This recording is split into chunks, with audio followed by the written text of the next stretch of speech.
అందరికీ నమస్తే. ప్రస్తుతం అటుకుల మిషన్ దగ్గర ఉన్నాము నిడుబ్రోల్లో. ఇక్కడ మనం అటుకులు వేయించుకొని అటుకులు ఎట్లా వేస్తారనేది ఇక్కడ మిషన్ ఒకటి ఉంది. ఆ యొక్క వీడియోని అప్లోడ్ చేసి ఈ యొక్క వీడియోని ముగిద్దాం. ఇది వచ్చేసి అటుకుల మిషన్ ప్రాంతం. ముందుగా మనం కొత్తగా వచ్చినటువంటి పంట వరి పంట దాన్ని 2 రోజులు లేదా 3 రోజులు 2 రోజులు సరిపోతుంది. ఆల్రెడీ నేను 1 రోజు నానబెట్టి ఇక్కడ తీసుకురావడం జరిగింది.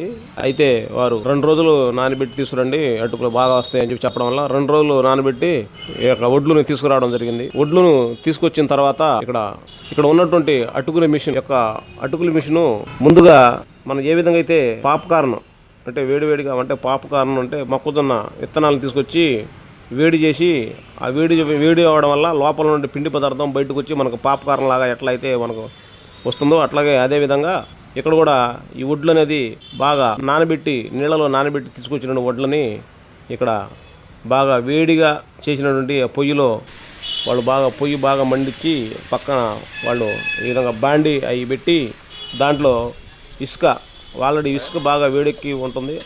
ఆ యొక్క ఇసుకలో ఈ యొక్క తీసుకొచ్చినటువంటి ఈ యొక్క వడ్లని బాగా నానబెట్టి తీసుకొచ్చిన వడ్లని దాంట్లో వేయడం ద్వారా బాగా వేడెక్కి లోపల ఉన్నటువంటి పిండి పదార్థం బయటకు వస్తుంది అనమాట. తర్వాత ఆ యొక్క పిండి పదార్థం ఆ విధంగా బాగా వేగినటువంటి తీసుకొచ్చి ఈ యొక్క మిషన్లో వేస్తారనమాట. ఈ మిషన్లో వేసిన తర్వాత ఆ యొక్క మిషను వేడికి ఆ యొక్క ఒత్తిడికి ఆ ప్రెజర్కి లోపల ఉన్నటువంటి అంటే పైన ఉన్నటువంటి పుట్టంతా బయటికి సైడ్ అయిపోయి అంటే మనం ఏ విధంగా అయితే మనకి వరి బియ్యంగా మారుతుందో ఆ యొక్క మిషను రైస్ మిల్లులో ఒడ్డంతా పైన ఆ పుట్టంతా పోయి బియ్యం ఎట్లయితే వస్తుందో అదేవిధంగా ఇక్కడ ఆ నూక పైన ఉన్నటువంటి పొట్టు వెళ్ళిపోయి ఆ ప్రెజర్కి ఆ ఒత్తిడి పడి ఈ విధంగా మనకి అటుకులు అనేవి ప్రెజర్తో వచ్చినట్టుగా బయటికి వచ్చినట్టుగా విత్తనం మనకి కనిపిస్తూ ఉందన్నమాట.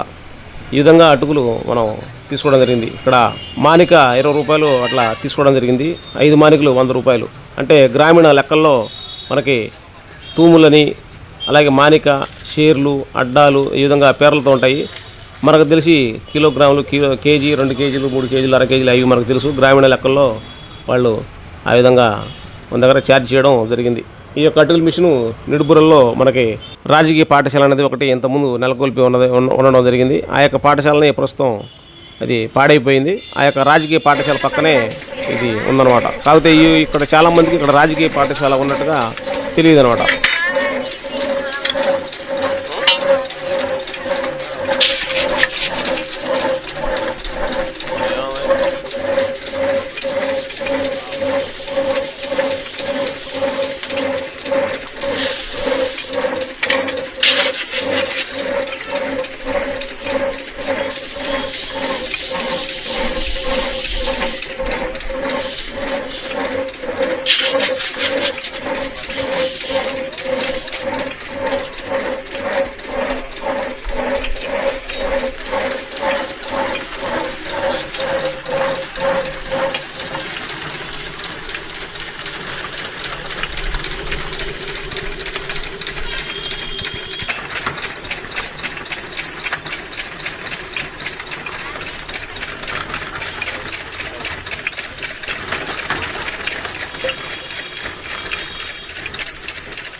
ఓకే, నెక్స్ట్ మనం ఇంకో వీడియోతో మళ్ళీ కలుద్దాం. అంతవరకు సెలవు. నమస్తే, థ్యాంక్ యూ.